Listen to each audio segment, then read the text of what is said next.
Early one morning, Edward was taking some empty China Clay trucks back to the quarry. He'd had a quiet week so far. As he pulled into the quarry, he looked over at where Bill was shunting some trucks. Morning, Bill. How are things? Boring, Bill said. I wouldn't mind having a change. All that's happened the last few days is that one of the workmen was sent packing. Oh, what happened? He had too many safety violations written up, according to manager. Bill paused. I don't know why manager's so strict about health and safety. I mean, all of the violations were minor. Edward didn't reply for a moment. Then a sad look crossed his face. I think I might know why. You two arrived here in 1966, didn't you? That's right, replied Bill. There was a bad accident here in 1963. Several workmen were injured and one was killed. Edward said sadly. I helped clean it up. It wasn't pleasant. They found that weak safety precautions were one of the main causes. Since then, the management here has been very strict on safety. A workman was killed here? Yes, his name was Dennis Jackson. There's a small memorial just at the entrance to the quarry. A carved stone with a plaque on it. Oh, Bill said, quietly. Neither of the engines spoke for a moment. Then, Bill broke the silence. Well, that does explain a lot. Thanks for telling me, Edward. No problems, the blue engine replied. A short while later, Edward had departed, and Bill was shunting some China Clay trucks. He glanced over as Ben backed down, and a mischievous glint came into his eye. He was going to play a trick on his twin. Say, Ben, did you know about the ghost here? Ben shot Bill a skeptical look. What ghost? The ghost of old Dennis. He was a workman who died in an accident here. Bill lowered his voice. They say he still roams the quarry at night. Ben scoffed. Pfft, ghosts don't exist, Bill. It's true. Edward was telling me about it earlier. Huh. Then why haven't I heard about it before? I'd only just heard about it myself. Ben chuffed off without another word. He knew that Bill was just trying to pull his wheels. Later that night, Bill was backing down into the shed, where Ben was already half asleep. It had been a busy day for both of the China Clay twins. Night, Ben. Night, Bill. Ben was just about to drop off to sleep, when a metallic clank drifted through the air. What was that? What was what? That clank! It's probably just the ghost, Ben. Ben frowned. What? The ghost you made up? Well, you did ask. Ben sighed. Good night, Bill. The next morning, Boko was taking a train of loaded China Clay trucks through the drain. This is a small dip in the land, just outside the quarry, so named because it usually floods in heavy rain. Normally, the trains don't have any problems on this section of the line, but as Boko headed up out of the drain, he felt a sharp jerk on his rear coupler. What was that? He asked, startled. His driver braked, and Boko brought his train to a halt. We've lost half the train, Boko's driver said, looking back. Boko gently backed up to the errant trucks. His driver inspected them. Boko, we're going to have to get the coupler screw link replaced. This one's snapped, his driver called. A slight frown crossed the diesel's face. Unlike most trucks, the China Clay trucks were sensible and usually didn't try to trick an engine. Boko's driver hooked the trucks together using some wire from the brake van. Then Boko gently backed his train down towards the quarry.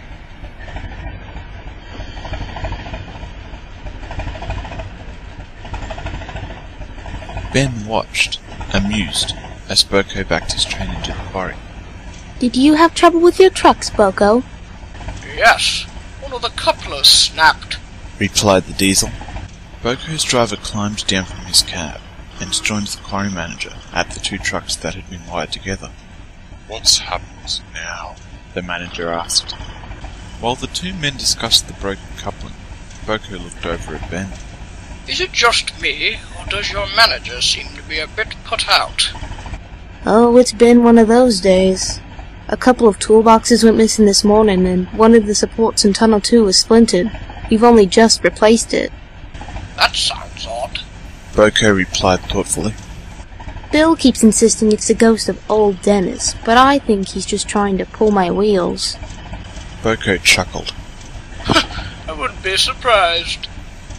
A few minutes later, a spare coupling had been fitted, and Boko got his train underway again.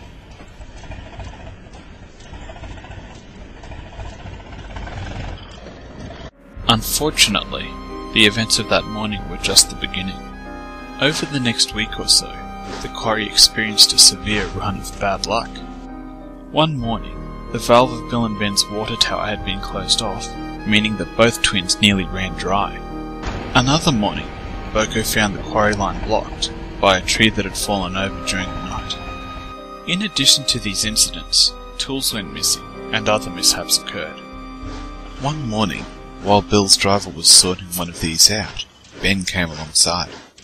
Bill, you know how we've been having some bad luck lately? Yes. Bill replied. I just wanted to check. When you were talking about the ghost of old Dennis last week, you were making that up, weren't you? Of course I made it up, said Bill, but he didn't sound too certain. I don't think it's a ghost, you two, put in Edward, who had arrived in time to overhear most of the twins' conversation. Why not? There was a workman killed here. Ghosts don't exist. There's probably a simpler explanation. The blue engine lowered his voice slightly. Do you remember when the coupling snapped on Boko's train the morning all this started? Yes. Why do you ask?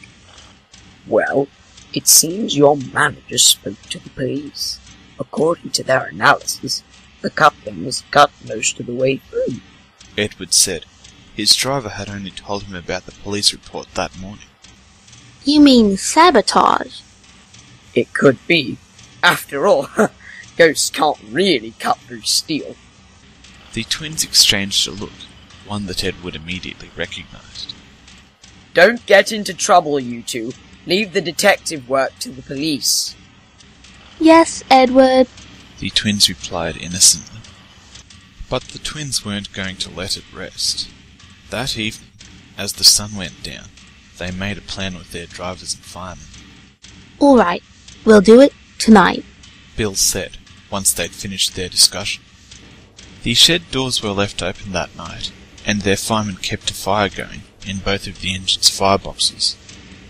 Both twins peered out into the darkness of the night, hoping to see some sort of movement. I don't think anything's gonna happen, Ben said, after a couple of hours. Bill was about to reply when a faint clank drifted through the air. That sounds like it. Another clank came, a few seconds later, and the twins glanced at each other. Their drivers were already in their cabs, and they opened the twins' reverses, just a fraction. Bill and Ben crept out of the shed, stopping just outside. They looked around, curiously. Ben, look over to the right, Bill whispered. Ben did so, spotting a white car parked in the quarry. Nearby, two men were doing something to one of the trucks. They appeared to be concentrating, and hadn't heard the engines move. There's your ghost, Bill, Ben said. He whistled twice, loudly. Oi! Stop! He called. The men did no such thing, jumping into their car and taking off in a squeal of tires. We've got to stop them! Their drivers threw open their regulators. The twins took off in hot pursuit.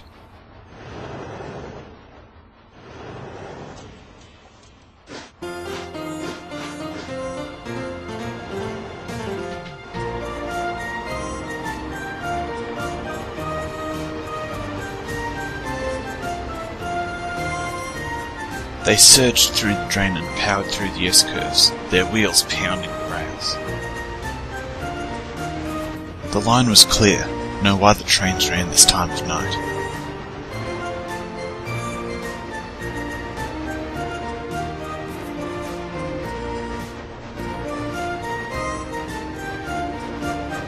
At the signal box, Ben stopped to raise the alarm while Bill continued on. A level crossing was up ahead, and the car was about to reach it. Bill surged forward.